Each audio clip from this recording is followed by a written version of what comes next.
Hello students, empirical institute के इस general science series में हम पढ़ेंगे फिजिक्स के लेक्चर नंबर 9 को, जिसमें हम पढ़ेंगे गति के पहले चैप्टर को। तो आपको इस संख्या को फॉलो करते हुए चले जाना है। प्लेलिस्ट में आप 1 से लेकर के 9 तक के पूरे वीडियोस प्लेलिस्ट में संख्या से देख सकते हैं, जिसे ध्यान में रखते हुए आप जनरल साइंस फ्लो में पढ़ सकेंगे। चलिए इस वीडियो की शुरुआत करते हैं। देखिए, सबसे पहले हम बात कर लेते हैं क्या क्या कंटेंट हम पढ़ने वाले हैं। मैंने इस गति के चैप्टर को 4 लेक्चर्स में डिफाइन किया है। सबसे पहले हम पढ़ेंगे दूरी, विस्थापन, चाल, वेग और त्वरण। इसे हम एक वीडियो में कंप्लीट करेंगे, जिससे कि हमारा एक चैप्टर कंप्लीट हो जाए, जिसमें हम इनकी डेफिनेशंस और इनके इस्तेमाल को हम समझेंगे। दूसरे लेक्चर में हम ग्राफिकल रिप्रेजेंटेशन ऑफ मोशन, यानी कि गति का ग्राफिकल रिप्रेजेंटेशन कैसे करते हैं, उसे पढ़ेंगे। तीसरे लेक्चर में प्रक्षेप्य गति तथा इसके सूत्र यानी प्रोजेक्टाइल मोशन को हम पढ़ेंगे, और इसके चौथे लेक्चर में गति के सूत्र और उस पर आधारित प्रश्नों को हम पढ़ेंगे। तो इस प्रकार से 4 वीडियोस में ये गति का चैप्टर जो है वो पूरा कंप्लीट हो जाएगा। चलिए इस वीडियो की शुरुआत करते हैं। सबसे पहले मैं आपको बता दूं, यदि आपने इसके पहले के वीडियोस नहीं देखे हैं तो कॉर्नर पे दी गई कार्ड लिंक के ऊपर क्लिक करके आप प्लेलिस्ट में जाकर के इसके पहले के वीडियोस देख सकते हैं। चलिए अब सबसे पहले परिभाषा पढ़ते हैं दूरी की। तो देखिए, परिभाषा में क्या कहा गया है कि किसी वस्तु के द्वारा तय की गई कुल लंबाई को दूरी कहते हैं। तो सबसे पहले इसे समझ लेते हैं। मान के चलिए कि एक व्यक्ति है, उसने इस बिंदु से चलना शुरू किया। हमने माना कि ये आई बिंदु है, इनिशियल पॉइंट है। जब वो यहाँ से चल करके इस दिशा में ऊपर की तरफ जाता है तो हमने माना कि वह कुल मिलाकर के 10 मीटर गया। इसके बाद में उस व्यक्ति ने इस तरफ मुड़ करके 5 मीटर की दूरी जो है तय करी। फिर से वह व्यक्ति इस दिशा में घूमता है और 10 मीटर की दूरी तय करता है और वो यहाँ पर आ जाता है। ये उसका फाइनल डेस्टिनेशन है। अब देखिए, यहाँ पर आने पर उसने कुल मिलाकर के 10 मीटर की दूरी तय करी। इस प्रकार से हम क्या कहेंगे कि उस व्यक्ति ने यहाँ से चल करके 10 मीटर, फिर 5 मीटर और फिर 10 मीटर, कुल मिलाकर के 25 मीटर की दूरी तय करी। इस प्रकार से परिभाषा के अनुसार तय की गई कुल लंबाई को दूरी कहते हैं। इसका मतलब यहाँ पर उस व्यक्ति के द्वारा तय की गई दूरी 25 मीटर होगी। तो मैंने आपको परिभाषित कर दिया कि दूरी क्या होती है। देखिए, यहाँ पर अगला पॉइंट है, यह एक अदिश राशि है। अदिश राशि पिछले वीडियो लेक्चर्स में मैं आपको बता चुका हूँ। जिन राशियों में दिशा दिखाने की आवश्यकता नहीं होती, बल्कि सिर्फ संख्या यानी परिमाण की आवश्यकता होती है, जैसे यहाँ पर 25 मीटर है, उन्हें अदिश राशियां कहा जाता है। तो इस प्रकार से यहाँ पर कोई व्यक्ति कहेगा कि मैं 25 मीटर दूरी तय करके आया हूँ, वह दिशा नहीं बताएगा। इस प्रकार से दूरी जो है वो अदिश राशि होगी। इसका ऐसा ही मात्रक मीटर होता है, ये बात आप याद रखिएगा, क्योंकि हम यहाँ पर लंबाई की बात कर रहे हैं तो उसमें ऐसा ही मात्रक लंबाई का मीटर होता है। आगे बढ़ते हैं, अगली परिभाषा को समझते हैं। अगली परिभाषा है विस्थापन। देखिए, कंफ्यूजन होता है दूरी और विस्थापन में, तो मैं यहाँ पर उसे पूरी तरीके से क्लियर कर दूंगा। सबसे पहले परिभाषा पढ़ लेते हैं। किसी वस्तु के द्वारा चली गई लंबाई के प्रारंभिक बिंदु, इसे याद रखिएगा, प्रारंभिक बिंदु तथा अंतिम बिंदु की निम्नतम लंबाई को विस्थापन कहते हैं। तो देखिए, इसको हम समझ लेते हैं। परिभाषा तो हमने पढ़ ली, प्रारंभिक बिंदु, अंतिम बिंदु और निम्नतम लंबाई। तो देखिए, एक व्यक्ति यहां से चलना शुरू करता है, इनिशियल पॉइंट हमने मान लिया। अब इस प्रकार से वह व्यक्ति ऊपर की दिशा में चलता है, जैसे हमने पहले बात करी कि 10 मीटर चलता है। इस प्रकार से वो फिर इस दिशा में मुड़ा और 5 मीटर की दूरी चला, और फिर इस दिशा में मुड़ा और फिर मिला करके वो 10 मीटर दूरी चला। इस प्रकार से वो यहाँ पर आ गया। अब हम कहेंगे कि ये इसका फाइनल डेस्टिनेशन हो गया, यानी ये आई प्रारंभिक बिंदु है और एफ अंतिम बिंदु है। तो परिभाषा में कहा गया है कि प्रारंभिक बिंदु और अंतिम बिंदु के बीच की न्यूनतम दूरी। अब देखिए कि इन दोनों पॉइंट्स के बीच की न्यूनतम दूरी क्या होगी। तो ये जो डैश डैश लाइन में खींच रहा हूं, यही वह लंबाई होगी जो कि निम्नतम होगी। तो देख सकते हैं कि यहाँ पर ये 5 मीटर है, तो ये भी 5 मीटर होगा। इस प्रकार से हम कह सकते हैं कि इसका विस्थापन जो होगा वो 5 मीटर होगा। तो इसी डायग्राम को मैंने बनाया था, तो मैंने कहा था कि दूरी कितनी होगी, 25 मीटर होगी, जबकि विस्थापन कितना हुआ, 5 मीटर हुआ। अब ध्यान से समझिए, यहाँ पर परिभाषाओं में अंतर समझिएगा। दूरी के लिए व्यक्ति के द्वारा तय की गई कुल लंबाई को मापना होगा, जबकि विस्थापन के लिए आपको सिर्फ प्रारंभिक और अंतिम बिंदु की निम्नतम दूरी को मापना होगा। अब देखिए, आगे बढ़ते हैं। यह एक सदिश राशि है। अब सदिश राशि क्यों है? क्योंकि ध्यान से समझिए, विस्थापन को दर्शाने के लिए आपको यह बताना पड़ता है कि आप इनिशियल यानी प्रारंभिक बिंदु से अंतिम बिंदु की ओर जा रहे हैं या अंतिम बिंदु से प्रारंभिक बिंदु की ओर देख रहे हैं। तो इस प्रकार से विस्थापन में दिशा और परिमाण दोनों की आवश्यकता होगी, यानी दिशा आपको दर्शानी होगी कि आप उत्तर में देख रहे हैं, दक्षिण में देख रहे हैं, और परिमाण यानी कि संख्या बतानी होगी कि उत्तर में 5 मीटर, दक्षिण में 2 मीटर, इस प्रकार से आपको दर्शाना होगा। इसीलिए विस्थापन को हम सदिश राशि कह रहे हैं। आगे बढ़ते हैं, इसका SI मात्रक जो होगा वह मीटर होगा। ध्यान से समझिए, क्योंकि हम मूल रूप से तो लंबाई की बात कर रहे हैं, इसीलिए हम कहेंगे 5 मीटर कह लीजिए या 25 मीटर कह लीजिए, दोनों ही लंबाई के मात्रक हैं, इसीलिए इनका SI मात्रक मीटर होगा। आगे बढ़ते हैं, अगली परिभाषा को समझते हैं। यहां पर मैंने एक नोट लिखवाया है, बहुत महत्वपूर्ण है एग्जाम के पॉइंट ऑफ व्यू से। विस्थापन तथा दूरी का अनुपात हमेशा 1 से कम या उसके बराबर होता है। तो यहां पर मैं लिख के बता देता हूं। यहां पर मैंने कहा विस्थापन और दूरी का अनुपात, यहाँ पर विस्थापन और दूरी का जो अनुपात होगा वह 1 से कम होगा, यानी कि कम होगा 1 से या उसके बराबर होगा। तो इस प्रकार से हम चिन्ह लगाएंगे, यानी यह अनुपात या तो 1 से कम होगा या उसके बराबर हो सकता है। देखिए, इसी पर आधारित मैं 3 प्रश्न बताता हूं।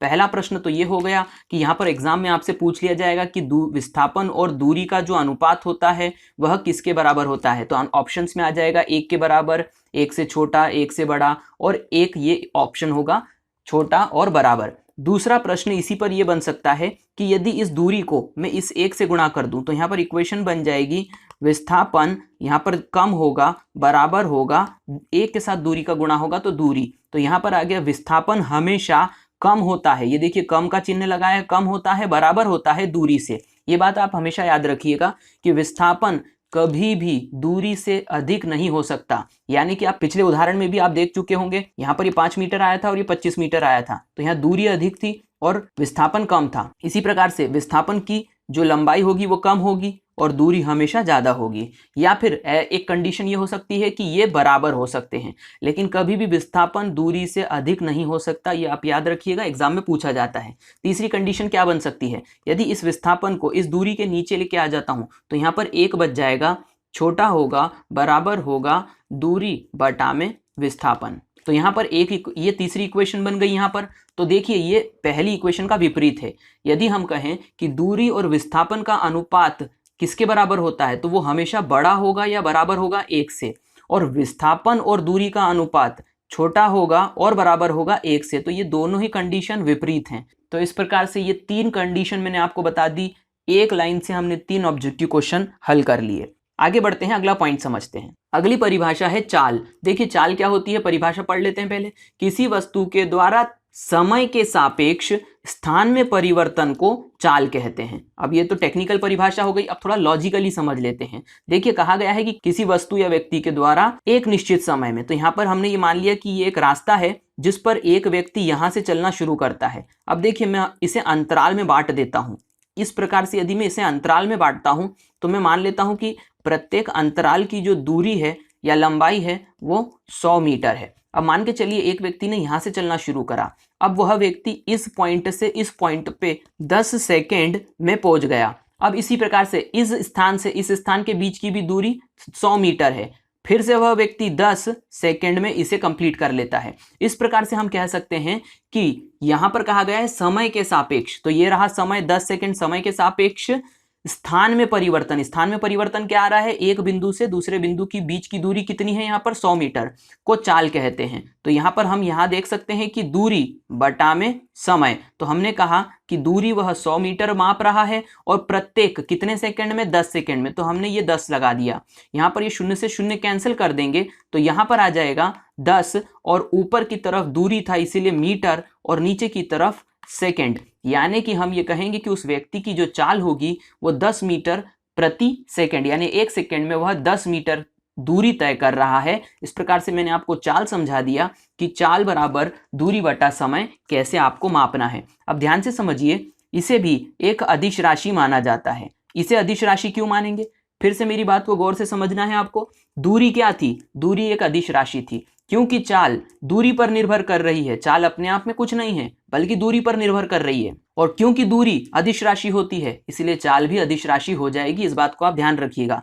पिछले वीडियोस आपने देखे होंगे तो मैंने आपको बताया था कि व्युत्पन्न राशि क्या होती है और मूल राशि क्या होती है। तो दूरी मूल राशि होती है और चाल व्युत्पन्न राशि होती है, इसीलिए यहाँ पर हम कहेंगे कि चाल भी एक अदिश राशि हो जाएगी। और अब इसके मात्रक की बात करते हैं। इसका मात्रक होता है मीटर प्रति सेकेंड। ध्यान से समझिए, यहाँ पर चाल जो है वो दूरी और समय पर निर्भर कर रही है। इसका मतलब चाल के मात्रक भी जो होंगे वो दूरी और समय पर निर्भर करेंगे। तो इस प्रकार से हम ये कहेंगे कि दूरी का मात्रक मीटर होता है जो कि यहाँ पर दिख रहा है, और समय का मात्रक सेकंड होता है जो कि यहाँ पर दिख रहा है। इस प्रकार से इसका मात्रक हो जाएगा मीटर प्रति सेकंड। याद रखिएगा, ये एग्जाम में पूछा जाता है। आगे बढ़ते हैं और अगली परिभाषा पढ़ते हैं। अगली परिभाषा है वेग। ध्यान से समझिए, इस प्रकार से मैंने डिजाइन किया है ताकि आपको आसानी से ये चीजें समझ में आ सके, और मैं इन्हें फिर से अंत में जाकर के एक बार समअप कर दूंगा। तो परिभाषा है किसी वस्तु के समय के सापेक्ष, किसी वस्तु के समय के सापेक्ष विस्थापन में परिवर्तन की दर को वेग कहते हैं। तो यहाँ पर वेग हम समझ लेते हैं, परिभाषा के अनुसार हमने पढ़ लिया। अब सूत्र के अनुसार देख लेते हैं। तो यहाँ पर विस्थापन में परिवर्तन बटा समय, तो इसको फिर से हम समझ लेते हैं। मान के चलिए कि यहाँ पर एक व्यक्ति इस बिंदु से चलना शुरू करता है, इस बिंदु तक आता है, और फिर इस बिंदु से इस बिंदु तक। अब पिछले बार के अनुभव की तरह ही मैं यहाँ पर 100 मीटर ले लेता हूँ। ये 100 मीटर उसने विस्थापन तय किया, विस्थापन के साथ साथ उसने यह दूरी 10 सेकंड में तय करी। फिर अगले 100 मीटर की दूरी उसने फिर 10 सेकंड में तय करी। तो इस प्रकार से हम ये कहेंगे कि वेग क्या होगा, वेग होगा विस्थापन में परिवर्तन। विस्थापन में परिवर्तन मतलब दूरी कितनी वो तय कर रहा है। तो यहाँ पर हो गया विस्थापन में परिवर्तन 100, और बटा में यहाँ पर समय कितना होगा, तो समय का मतलब हो गया कि यहाँ पर उसे 10 सेकंड लग रहे हैं। इस प्रकार से इसे आप 10 शून्य से शून्य को कैंसिल करेंगे तो ये हो जाएगा 10 मीटर प्रति सेकंड। इस प्रकार से वेग हो जाएगा 10 मीटर प्रति सेकंड। अब आप कहेंगे कि यहाँ पर वेग और चाल एक ही प्रकार से तो मैंने समझाया है, तो फिर अंतर क्या है? अंतर है इसकी परिभाषा में। ध्यान से समझिए, वेग के लिए मैंने इस्तेमाल किया है विस्थापन में परिवर्तन, और यहाँ पर चाल के लिए मैंने इस्तेमाल किया था दूरी में परिवर्तन या फिर दूरी बटा समय। देखिए, चाल दूरी पर निर्भर करती है और वेग विस्थापन पर निर्भर करता है।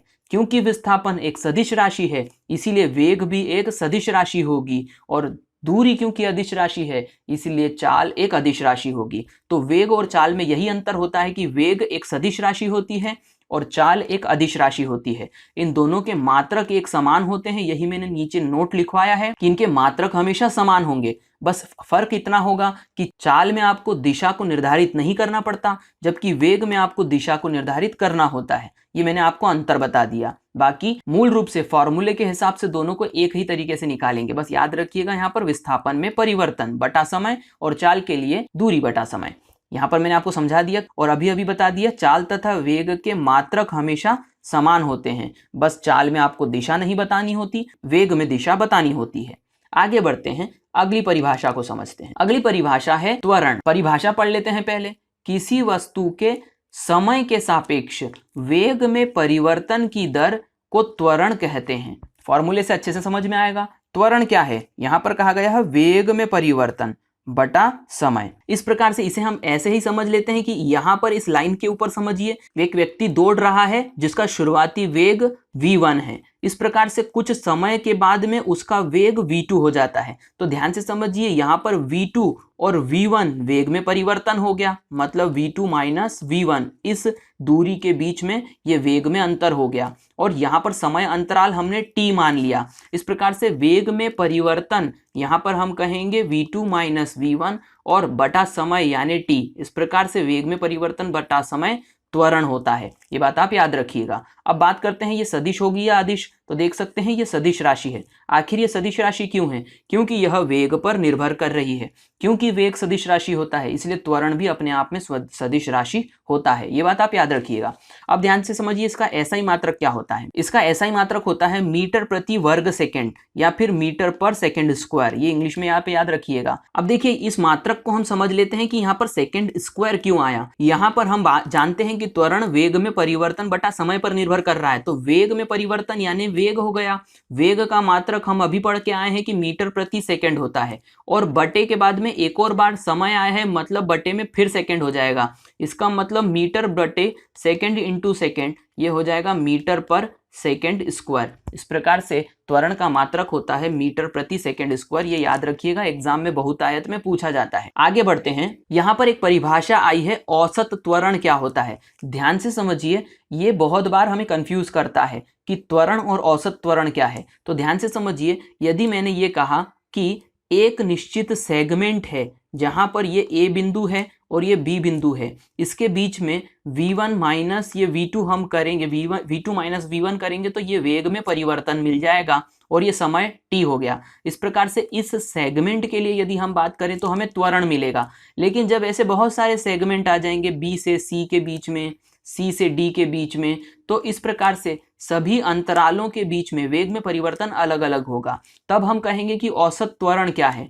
तो वेग में कुल परिवर्तन, यानी कि बिंदु A से लेकर के बिंदु D के बीच में जितने भी परिवर्तन हुए हैं उन्हें जोड़ दीजिए आपस में, और बटा में कुल समय। तो पहले सेगमेंट में t1 समय लगा, दूसरे में t2, तीसरे में t3। इन t1, t2 और t3 को पूरे को जोड़ दीजिए। तो यहाँ पर हम कह रहे हैं कि a से लेकर के कुल d तक कुल वेग में परिवर्तन करिए और कुल समय से डिवाइड कर दीजिए, तो आपको औसत त्वरण प्राप्त हो जाएगा। तो मैं उम्मीद करता हूं कि मैं बेहतर तरीके से आपको समझा पाया हूं।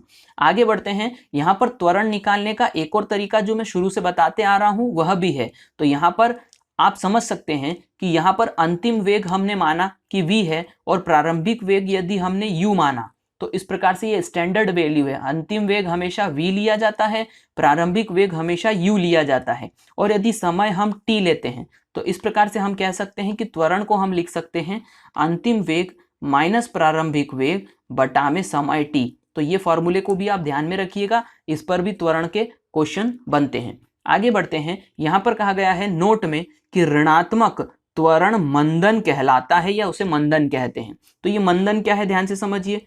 इस प्रकार से हम समझते हैं कि मान के चलिए यहाँ पर इस लाइन पर ये पॉइंट A है और ये पॉइंट B है। यहाँ पर शुरुआत में यदि हम कहें बिंदु A पर वेलोसिटी यानी कि वेग यदि 10 मीटर प्रति सेकंड है और B पर वेलोसिटी यानी वेग 20 मीटर प्रति सेकंड है, तो हम ये कह सकते हैं कि B जो है, B पर वेग ज़्यादा है। इस प्रकार से 10 से 20 वेग हो रहा है, मतलब वेग में परिवर्तन पॉजिटिव है, धनात्मक है, तो इसे हम त्वरण कहेंगे। ये बात आप याद रखिएगा। लेकिन यदि दूसरे उदाहरण की हम बात करें तो यहाँ पर A बिंदु है और यहाँ पर B बिंदु है। यदि A बिंदु पर v1 की वैल्यू 20 मीटर प्रति सेकंड है और हम B की तरफ जा रहे हैं और वेग में कमी आ रही है, तो v2 इज इक्वल्स टू 10 हो जाता है। तो यहाँ पर 20 से 10 यानी वेग में परिवर्तन नेगेटिव हो रहा है, कम हो रहा है। इसीलिए हम कहेंगे कि यहाँ पर त्वरण जो होगा वो ऋणात्मक होगा, यानी कि त्वरण का मान यहाँ पर ऋणात्मक आएगा, जिसे हम मंदन कहते हैं। तो यहाँ पर शब्दों का अंतर है, धनात्मक त्वरण त्वरण कहलाता है और ऋणात्मक त्वरण मंदन कहलाता है। इस बात को आप ध्यान रखिएगा। तो इस प्रकार से इस वीडियो लेक्चर में मैंने आपको बेसिक डेफिनेशन समझा दी हैं। अपने एक्सपीरियंस कमेंट बॉक्स में जरूर लिखिएगा। इस वीडियो को देखने के लिए थैंक यू।